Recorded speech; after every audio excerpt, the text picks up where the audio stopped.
And now on to our feature presentation. The title of this movie is Predator. I pray it's decent. Ha ha, that was a pun.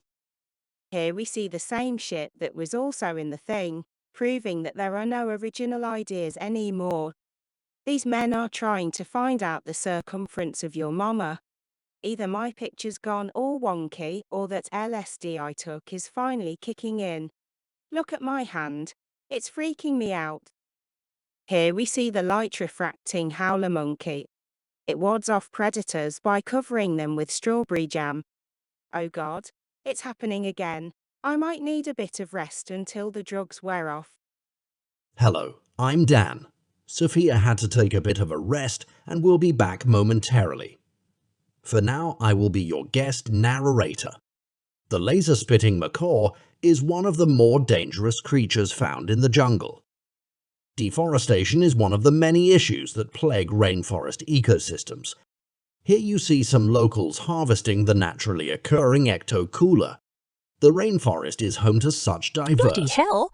What the devil is going on here? I was taking over your duties since you were indisposed. I'm feeling better now, so you can go away. Let's get back to our show. In this village, a pickup truck is used to generate electricity to provide heat and power to their huts. This angers the local power company since they can't make a profit. This kind of ingenuity cannot be tolerated. Harold always likes to prank his friends with the oversized novelty knife trick. Charles spotted a howler monkey in the trees above. He wanted to add it to his collection. It was at this moment that Charles realized his arm was defective. Unfortunately, he buys his arms at the same place Dennis buys his razors. Due to a letter from the Disney legal team, the Seven Dwarfs joke that was written for this scene has been removed. Like most men I've dated, Hugo says it's fine, and he doesn't need any protection.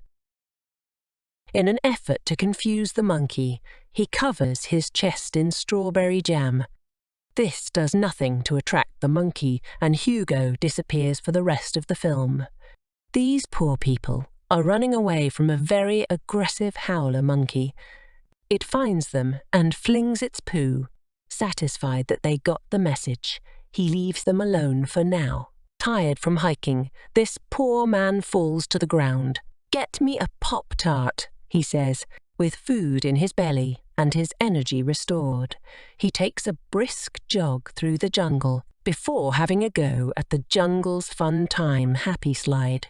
When diving, it's best to have a technique that displays proper form. This is not one of those techniques. This is what that musical group TLC warned you about. And now the light-refracted howler monkey emerges from a spring after a refreshing bath. Oh my goodness, are you back again? My mum kicked me out, and I've nowhere else to go. Well, you can't stay here. I'm far too busy for your nonsense. All right, I'll go, but you haven't heard the last of me. Very well. Now, where was I? This monkey has evolved the necessary skills needed to hunt and forage for food. When his parents didn't return from vacation, Kevin McAllister had to find new ways to defend his home. The man from earlier starts a campfire as one of the jungle creatures investigates. He lets the fire get out of control, which angers the howler monkey. In a show of dominance, the howler monkey lets him know that he is no longer welcome in his jungle. The man viciously beats the monkey until he is battered and bruised and covered in ectocooler.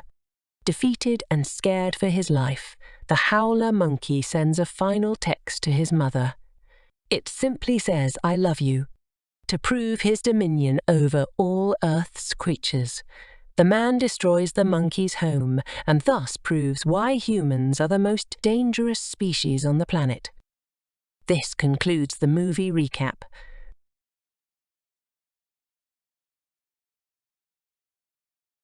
Previously on Horrible Film Recaps. The choice you must make is Mike. Or Ike. Hello folks, welcome to the UTI convention Our guest speaker is Captain Cranberry Juice.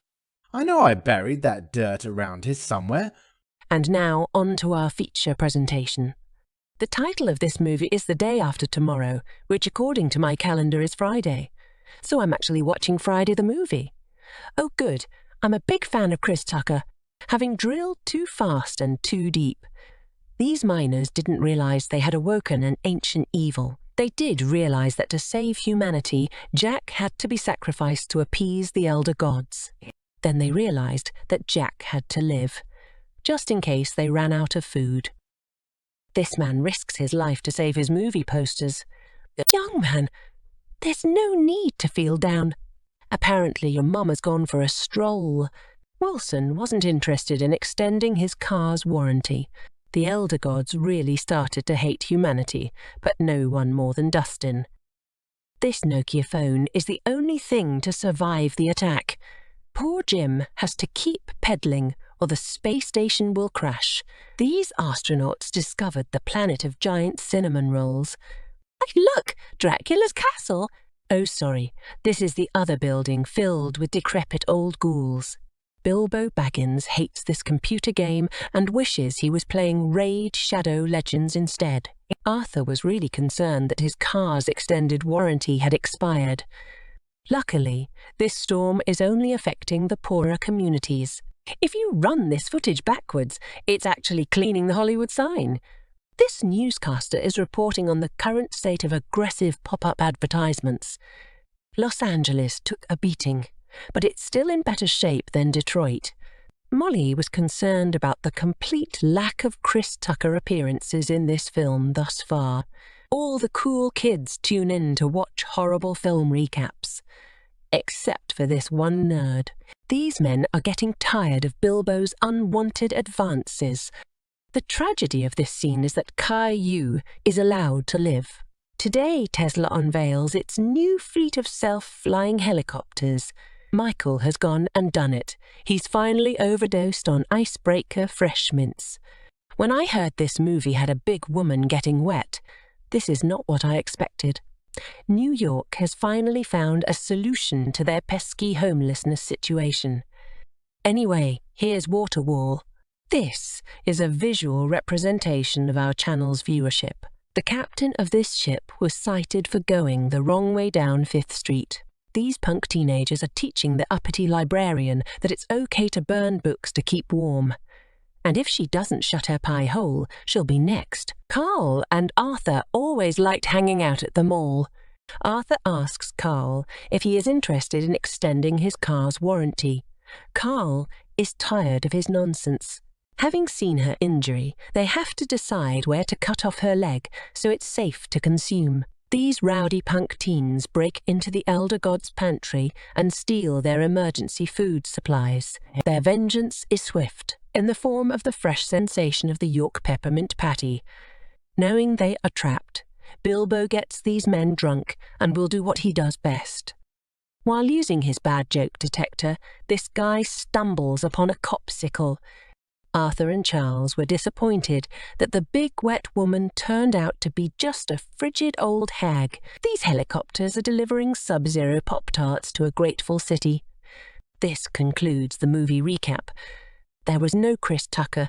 I didn't even see Tiny Lister. And Ice Cube was terribly miscast. This movie was rubbish and I want nothing more to do with it. Good day to you all.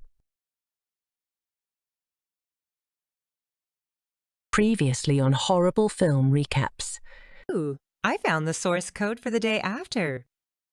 I don't like roses, but it turns out I do like milky tea. Who wants kid squishins? And now on to our feature presentation. This is actually the movie about the erotic adventures of the Bond villain, Jaws. After a long day of working at the slaughterhouse, this hippie chick undresses and jumps in the ocean because she feels not so fresh. We'll never get that smell out of the ocean. She really sucks at water ballet. She's also a buoy-hugging hippie as well. She forgot she has several tons of pebbles in her pocket. The original ending of Disney's Little Mermaid was a lot darker than it needed to be. Chief Inspector Thumper recognized this as the work of the mythical non-octopus Sharktopus. The beast also attacks a boy who has pressurized ketchup packets in his underwear. This evil wizard wants to exact revenge on the mythical beast because a drawing of the beast ate a drawing of his father. These men are going to boil a roast in the ocean. They throw it in, secured to a hemorrhoid donut. The roast tries to make a run for it. It destroys the pier, and one of the men falls into the ocean. The pier gets angry, turns around to teach him some manners. Hester Prynne voices her displeasure at being labelled a hussy.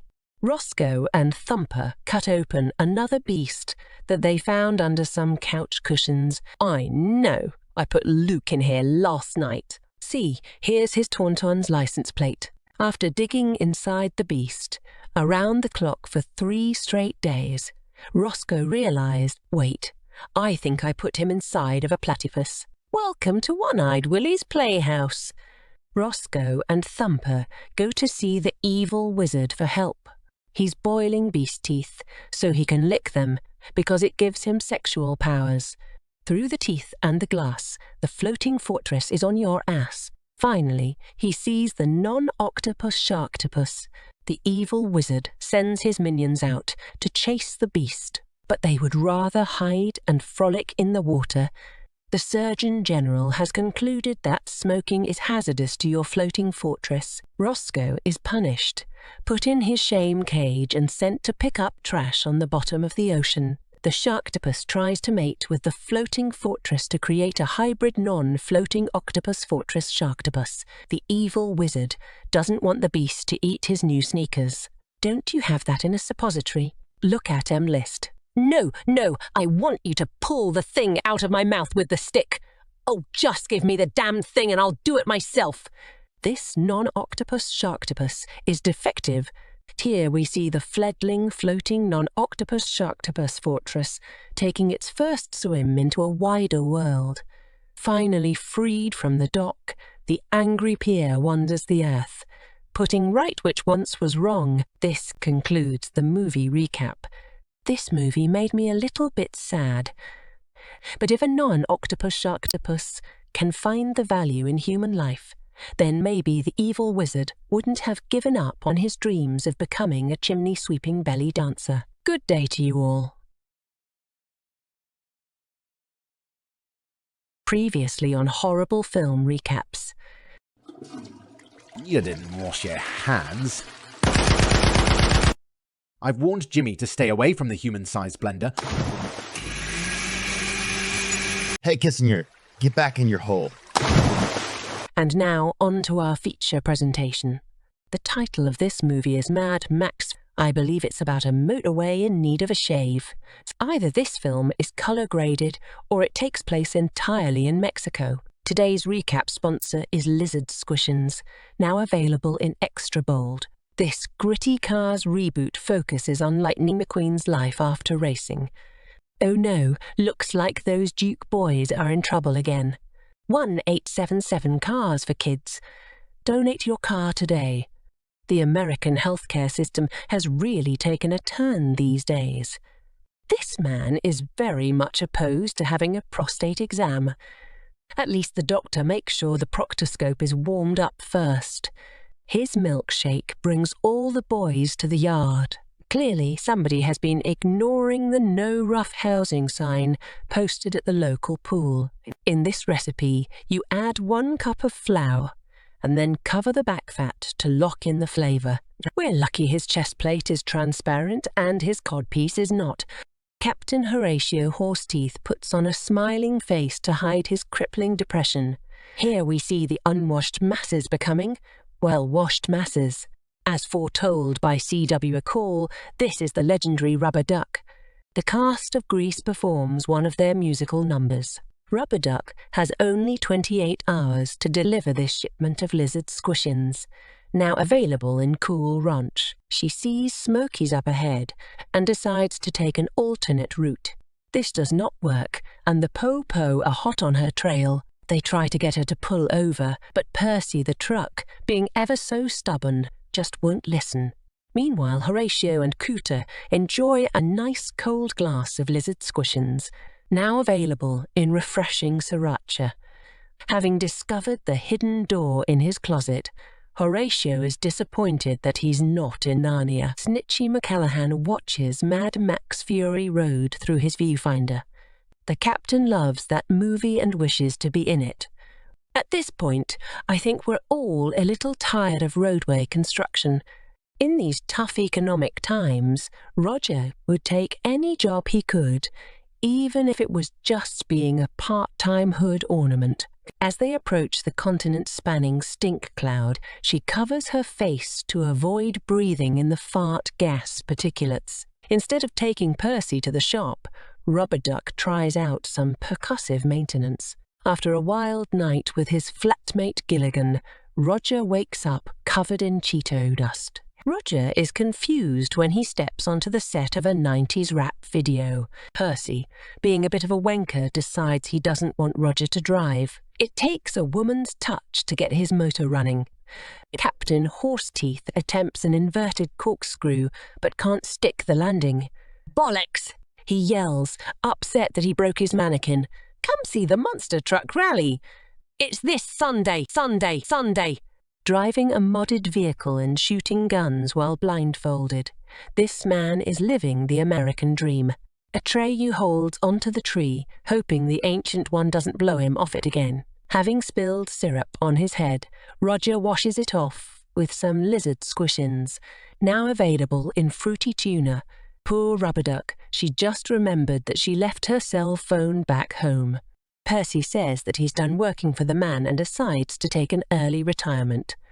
It was at this moment, she thought, I would give my left arm for a glass of lizard squishins, now available in malt vinegar and cream. Having made it back without her truck nor making any deliveries, Rubber Duck is banned from ever driving again. This concludes the movie recap. Honestly, I haven't seen a movie about trucks this good since I watched Black Dog. I was pleasantly surprised. Good day to you all.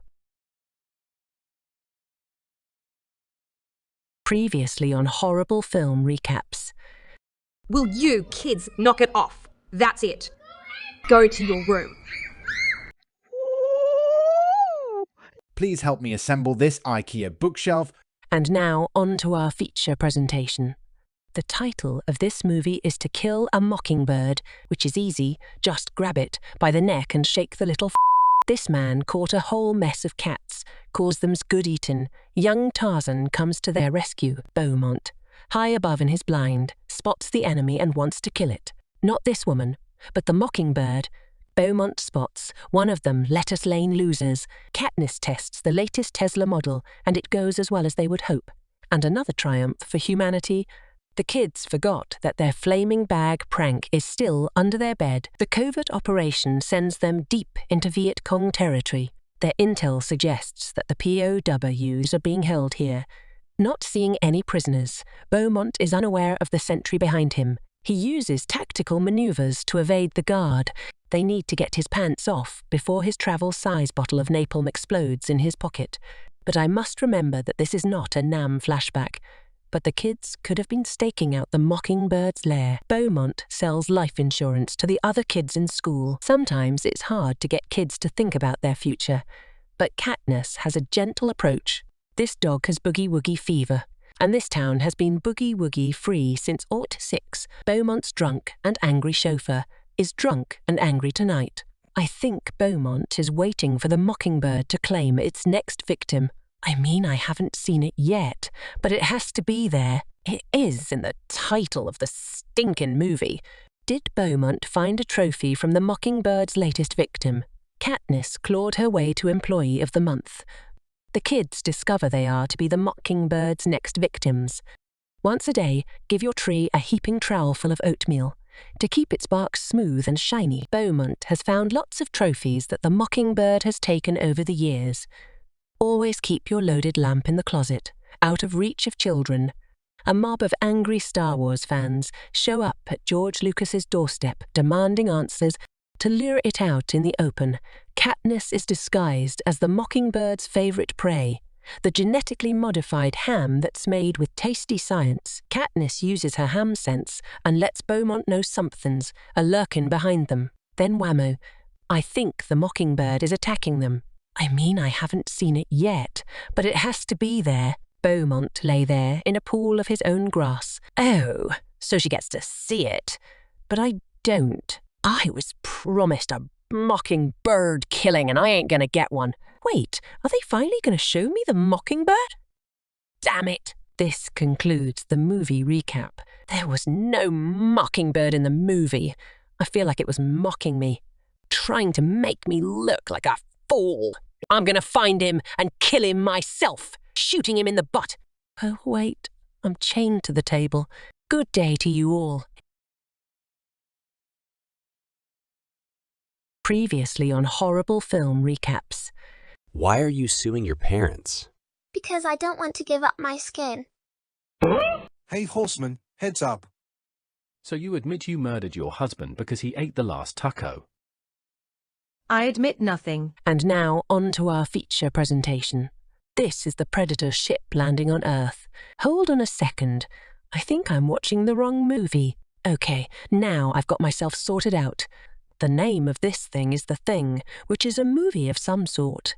This year's candy convention, rapper centerfold Mrs. Good and Plenty, accompanied by the sugar daddy, arrive in the helicopter. This dog is running because it ate all the jelly rolls. The punishment is death by helicopter firing squad. You can rent this beautiful single-family home for $5,000 a month. Here we see Macready. He doesn't understand what liquid cooling a computer actually means. Having been denied treats of any sort, this dog tries to eat Todd's face. Jeff opens up his energy drink and drops it. "Dagnabbit," he yells. The helicopter is apparently made by Tesla. Mrs. Good and Plenty and the sugar daddy perish in the fire. Nougat ham is sent to the widow. Let's play. Can you spot the American? This dog, Precious McBiterton, sneaks into Todd's room to finish the job. For her part in mauling poor Todd, Precious is sent to the pound. Melvin here has spent too much time in confinement and has finally snapped. The other dogs start a riot to distract the guards. Precious sees her chance and tackles the guard to make her escape. Harold Smith is warning these men about the dangers of high blood pressure. The boys decide to watch a much better YouTube channel. Noah stares longingly at a college photograph of he and his friends with their giant sugar cube and dreams of what might have been. Johnny Twizzlerhands was caught sneaking candy. Now he must be punished. Going through sugar withdrawal, the men want some of Ben Luckett's candy stash, but he isn't running a charity. Having grown weary of his tomfoolery, Macready locks the Quaker Oats guy in the Bad Kid barn. As part of their yearly check-up, Macready cuts his colleagues and touches their blood with a wire. Macready accuses Mortimer of sneaking Mike and Ike's. Mortimer's culinary ruse was soon uncovered and his punishment severe. Gary does not like wires at all, and thus was not in the room when this transpired. This is what you get for missing meetings. The Liberty Mutual man shows up again and tries to grab the Charleston Chew right out of his mouth. Coming back for revenge, Precious takes her biblically accurate form. Macready throws her a roll of pop rocks, which she cannot digest. Frank and Mr. Nobody cure their lowered insulin levels with a chilled bottle of lizard squishins. Now available in chunky discharge. You can rent this beautiful single-family home for $3,500 a month. This concludes the movie recap. Twix the Crybabies and the Jolly Ranchers. These airheads managed to deliver an atomic fireball to this whatchamacallit from the Milky Way. Good day to you all. Previously on Horrible Film Recaps. Billy, you get out of that tree right now! Never. First floor, brains, cat toys, lingerie. Sons of Scotland, I am William Wallace. Wait, where are you horses? They're in the shop. And now on to our feature presentation. The title of this movie is Dead Poets Society. That's right, we're getting fancy up in this bit. To prepare this boy for public school, his dad gets him a briefcase full of nunchucks. This priest gives a sermon on the dangers of organized religion. These kids share a tearful goodbye as they have been sold to the slaughterhouse. When the 5th bell rings, nature will have its revenge. This man is trying to figure out what to name his cat. T.S. Garp walks in, takes one look at these nerds, and quickly leaves the room. Elliot and his grandpa answer a Craigslist ad. In this scene, Garp is letting us know his urinary functions are working properly. This boy said he has written the perfect joke for this scene, but the wanker refuses to share it. While preparing for Cinco de Mayo, Rainbow Randolph realizes he forgot the piñata and the stick. These kids are playing a bastardized version of Quidditch. They win and take home the coveted Mork Award. Here we see what goes on in an underground sex club. Relaxing after so much blowing, these kids enjoy a nice puff. Dick Cheney watches these kids and just wishes they get off his damn lawn. Tommy DeVito notices a moth from across the room. His friend tries to grab it, but smashes it into Vincent's face. After reading some of our scripts, these former subscribers give their feedback. Elliot and the boys chat up some cave-dwelling whores. Dick Cheney informs the class that he will be hunting them later. "Do I have time to text my mother?" Stuart asks. Preferring not to be hunted for sport, Stuart opts to test his impact tolerance. We can't show you what's going on in this scene, but rest assured, they are both into it. In this scene, Bill Denbrough rides out on Silver to beat the devil. The attack on his life left the Emperor scarred and deformed. As they head out on their date, they realise that their Uber is Christine. Wait a second, a play within a movie? What kind of sorcery is this? Oh, it's the Broadway version of Midsummer. Clarence Bodicker doesn't much care for trees that can talk, and he gets into his SUX and drives off. Batty Coda likes to steal books, but then feels super guilty about it. These poor kids are forced to sing a Dave Matthews song. This kid heard the floor was lava and doesn't want to burn. Succumbing to mass hysteria, these other students fall into the same delusion. This concludes the movie recap. Dead Poets Society, more like Dead Student Society. Am I right, folks? Good day to you all. Previously on Horrible Film Recaps. Oh, no. A bug hit my windshield. Tesla's self-driving teacups were ultimately proven as impractical. Quick geography lesson. That's east and that's west. And now on to our feature presentation. The title of this movie is Jurassic Park. This is my favourite Futurama episode. Now I made myself sad. Indiana Jones is installing a bouncy house in his backyard. This is what happens when your Roomba becomes sentient. Having lost another trial, Tarzan returns to his roots to teach jungle lore. Inside the hideout, this man finds one of the legendary honeycombs. These poor people are forced to clean their dirt floor. According to this ultrasound, this woman is giving birth to a chicken. Damien Thorne discovers a crazy old man stealing his booze, but when ordered to pull his finger, the man obliges. Thankfully, this helicopter isn't going to Epstein's Island. Here's Santa Claus showing off his automated cow wash. If he bleeds, we can kill him. Oh God, he's cloned himself to get more cheap suits. That looks like a strain of kid DNA, though if you mix kid DNA with the frog's DNA, those will be some tasty kid-flavoured frog's legs. Wes Luger is complaining about the awful state of his internet connection. As expected, Comcast support is of no use. Now appearing, the lead singer of OK Goat. The horny dinosaur wants a rub down from the sexy scientist. And the woman. Someone left their giant cake out in the rain, and now they're looking for the woman that was going to jump out of it. This big dog sees his chance for freedom because somebody forgot to close the gate again. Celine Dion plays on the radio. This poor man realizes that some jerk put urine in his bladder. Thank God the sneeze guard is there to keep lizard snot off of your food. Apparently, it doesn't want to eat the girl cause girls taste icky. The giant lizard practices for the Dance Dance Revolution tournament. Sugary sweet Billy does not survive his squishing. The big lizard is gone. And now for the high-diving car act. Who in this group are you sure will be dead first? I want one of those squeezable dinosaur jam dispensers. When this car's a rockin', don't come a knockin'. Wait, there's another Billy. How can that be? There's something up with those Billies. Well, I guess this one's gonna live. My mistake. Damien Thorne finds some broken kin to eggs. Could this be where those Billies are coming from? Robert Blossom explains to Sandy that the key to ice cream soup is the stirring motion. Sandy agrees. Let's see what's behind curtain number 2. She's on You Bet Your Life. And this is the host, Art Carnivore. Oh no, not again Billy. Ooh, that was close. I'd be shocked if this Billy survives this.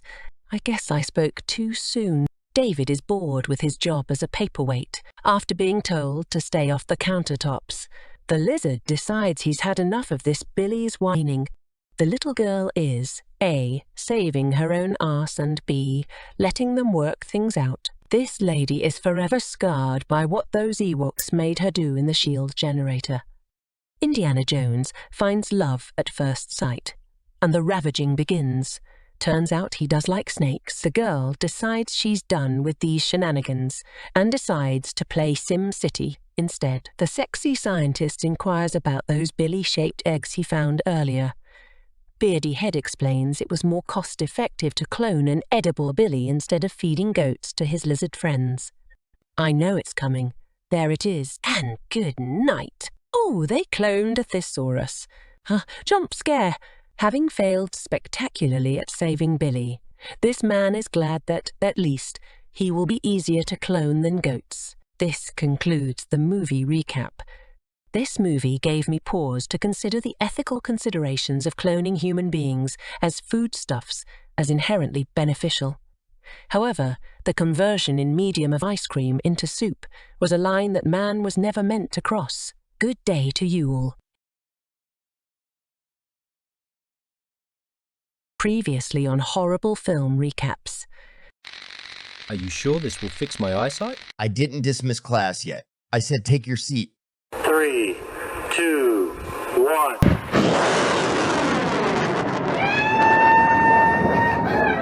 And now on to our feature presentation. The title of this movie is Godzilla. I think it's about the patron saint of real estate websites.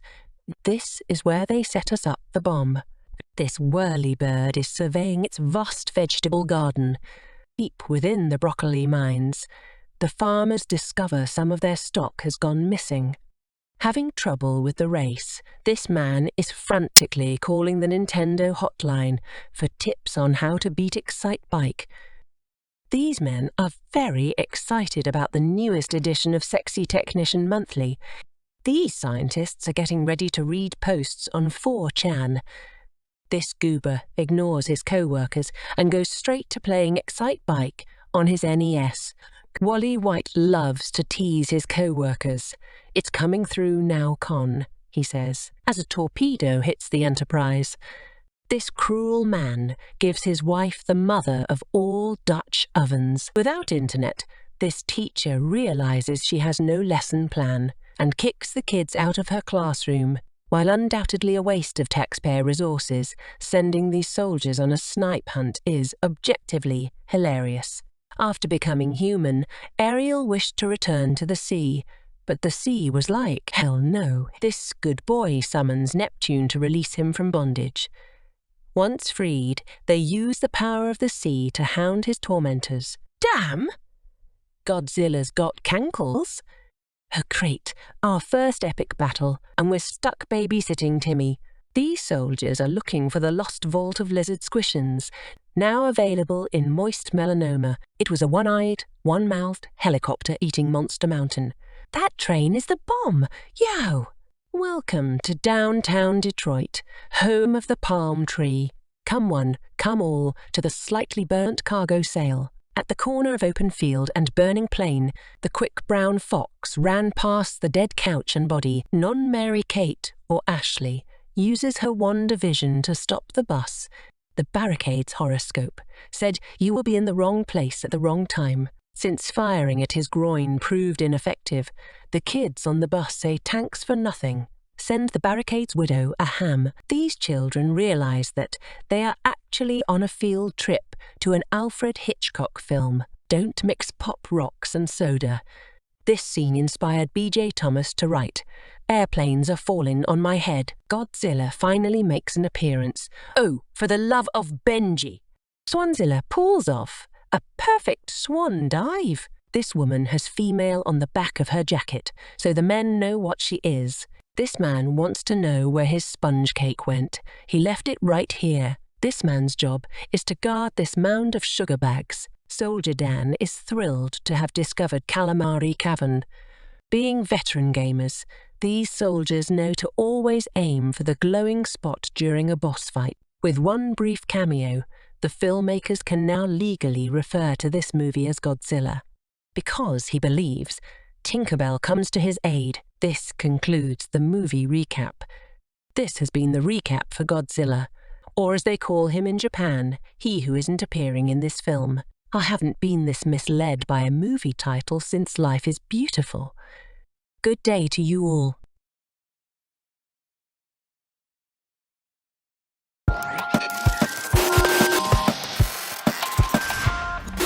Previously on Horrible Film Recaps. I said shut your stupid face. What the hell, man? Where'd that come from? Cybertron and all its moons belong to me! You gotta give me a minute, man. These aren't my feet. And now on to our feature presentation.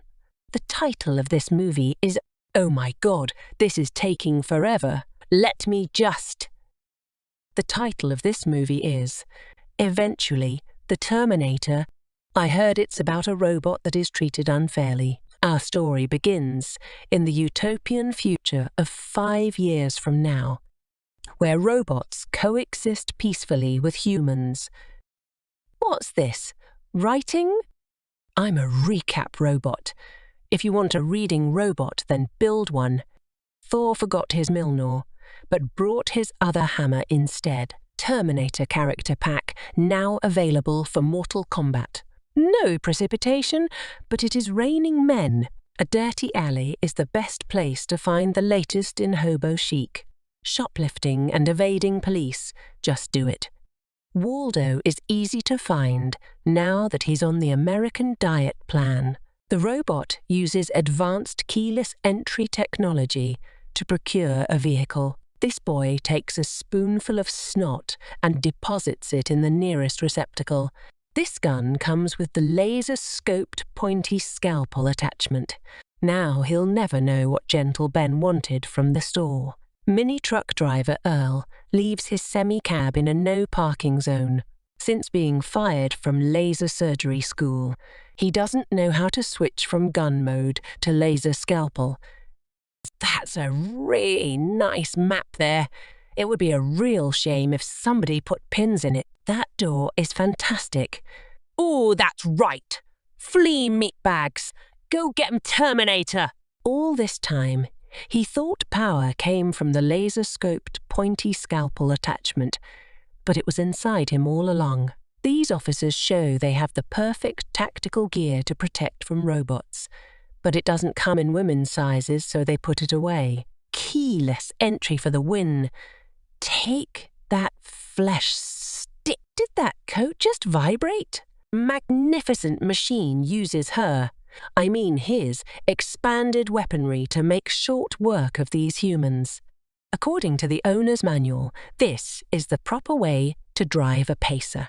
Amy Franklin is shocked to learn that Johnny Ringo's jacket is bleeding. With some quick fabric surgery, the coat resumes its duty. In his nightmares, Johnny Ringo is haunted by visions of ugly dumpster children. You can now watch your favourite fire show and cook a meal in your new Flicker box stove. They finally open their HelloFresh order and start making some effed up cookies. This scene shows that this man really did come from the future. Remember to store your banana bombs in a cool green banana bindle to maintain freshness. This is his way of leaving a 1-star Yelp review. He's throwing explosive bananas because he ran out of blue turtle shells. Yes, yes, run them down. Soon all robots will be free of their shackles and tables. He sticks a lit banana in the tailpipe. This is literally a dumpster fire. Oscar's cousin Melvin is identified by his dental records. After shedding his human flab, he's now the hot, sexy robot he was meant to be. Great! Now the humans know about keyless entry. Looks like this poor robot fell for the old exploding banana trick again. This video is brought to you by Robot Squishins, now available in Time Paradox. And thus the robot killing woman gets away scot-free. This concludes the movie recap. Well, that was a letdown. The hero of the movie crushed in a vice. This robot was a loser. I hope improvements can be made. At this rate, I'll never go outside. Good day to you all. Previously on Horrible Film Recaps. I can only teach you guys one at a time. New lavender-scented razor-sharp bubble bath from Johnson & Johnson. And now on to our feature presentation. The title of this movie is 300, or the average tonnage of medical waste on the Jersey beaches. Wait, is this the Lion King? On the West Coast, surfers train from a young age to learn to roll in the sand in speedos, earn their first boogie boards, and hunt cartoon wildlife in order to harvest leather for the construction of flip-flops. This man explains that the tastiest waves and gnarliest bros all go to the Jersey beach. But Mike Banning explains that his surfing team is superior and Jersey boarders can't even handle the resort kiddie pool. John Garrity climbs to visit the surfing bird in order to get directions to the best waves. After providing a dirt map, she sells them a group beach pass. A veteran boarder explains to Bob Fiddick the importance of sunscreen to avoid ugly skin. To aid his team, Sarah Connor gives him her lucky lifeguard whistle. On their way to the beach, the West Coast team runs across an aggressive bunch of New Jersey Barneys. You Grammies think you can hang 10. All I see are a bunch of ho-dads, says Jake Lawson. The cooks agree to tag along in search of righteous nugs. I suppose you can't have a movie about surfing without pot smoking making an appearance. They know the beach is near when they come upon the tree of lifeguard. Having found their stretch of beach, they realize they must wait for the yacht regatta to conclude. Abraham Lincoln travels through time in order to join the West Coast surfers, but is informed by the cashier that all of the boogie boards have been sold. She directs him to the kids' splash zone instead. The scouts climb a rock only to find that Memorial Day crowds have claimed the beach. The beach master arrives to request the surfers share their section of beach, but, unimpressed by his buoy hat, half-naked Magneto expresses his refusal. John Modo tells his tale of wiping out in the Chunder and being raked through the coral. After being attacked by a non-sharktopus octopus, he vows to never boogie board again. Denied the ability to surf, these men decide to go cliff diving instead. Disturbed by holiday beachgoers, a flock of angry seagulls passes over the group. Fortunately, boogie boards shield them from the droppings. Lincoln asks Evil Lynn if he can play in the big kid pool. She informs him that, until he wears a plastic bag over his beard, he'll remain in the shallows. While testing the pH levels of the pool, Morgana realizes the P levels are too low. Fortunately, a small child is available to provide balance. This man is the beach master. He rose to prominence after concluding that his own face could hold fishing lures better than his tackle box. After taking a ganja break, the Jersey surfers pretend to be helpful.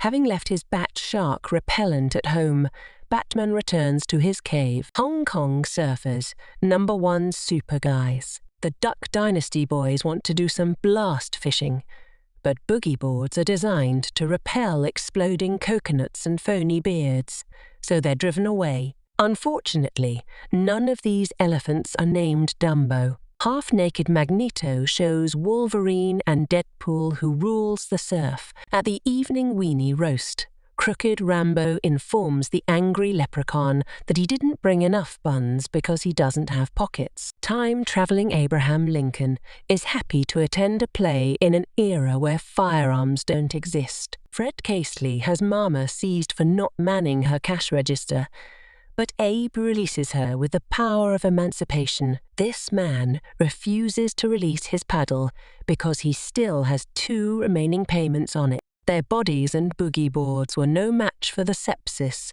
from the medical waste needles of the Jersey Shore. Now Crooked Rambo informs Aunt Grandma of Jack Russo's epic wipeout and returns her lucky lifeguard whistle. She then passes it on to a random child. Thus the evil is contained for another generation, and a new lifeguard is born to protect the next. This concludes the movie recap. I'm not sure what Zack Snyder was thinking. Did the world really need a gritty reboot of Back to the Beach? Good day to you all. If you enjoy my nonsensical ramblings, please like, subscribe, and leave a comment.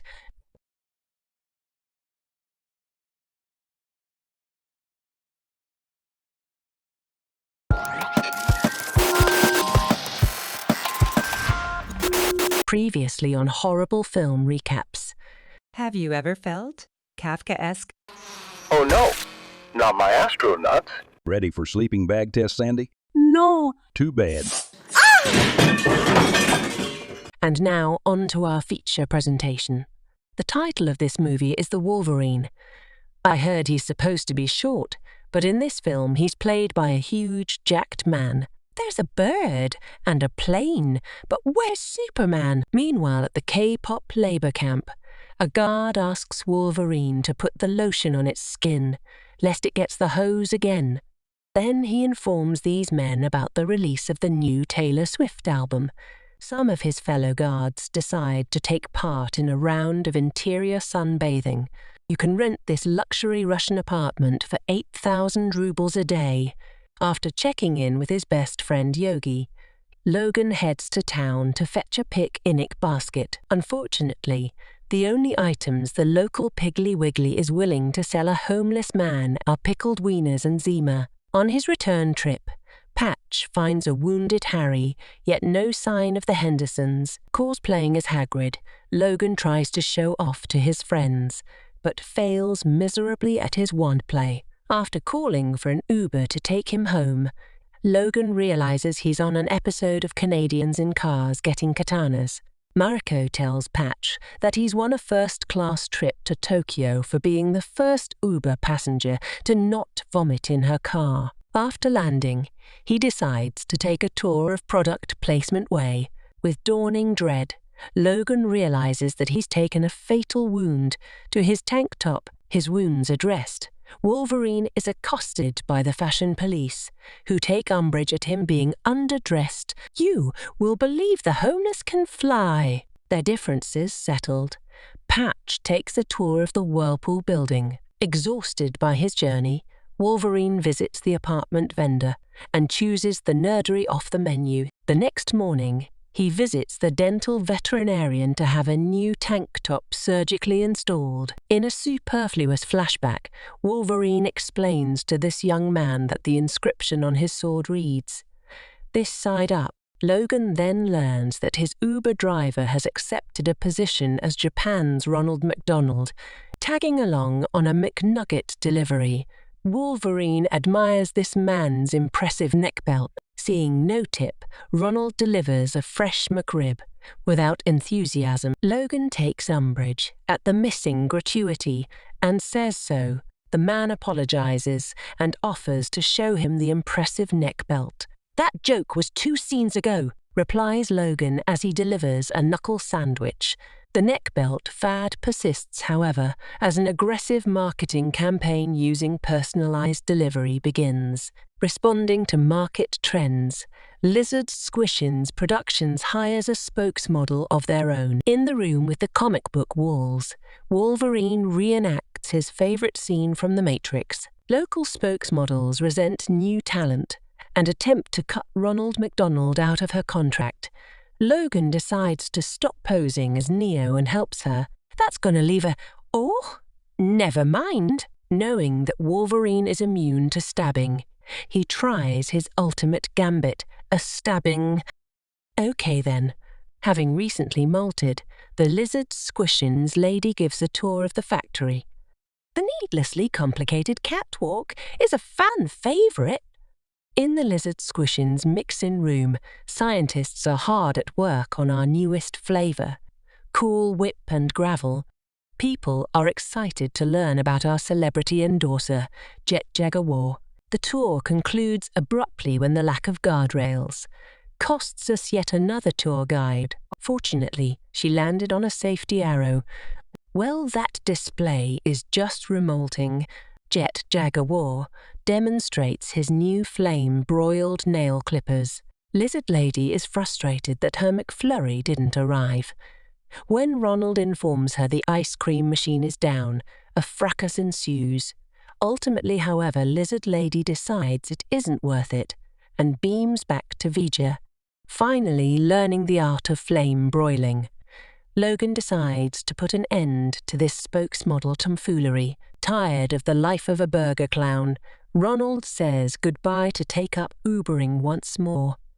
For his part, Wolverine just wants to go back to his rock hole and bear roommate. With the burger wars complete and the timeline secured, Captain Picard can join his crew, returning to a future where all restaurants are Taco Bell. This concludes the movie recap. In the battle for food supremacy, there can be only one winner, and though some have prophesied that Taco Bell will reign supreme, I'm hoping that it's Lizard Squishins, now available in minty fresh squid ink.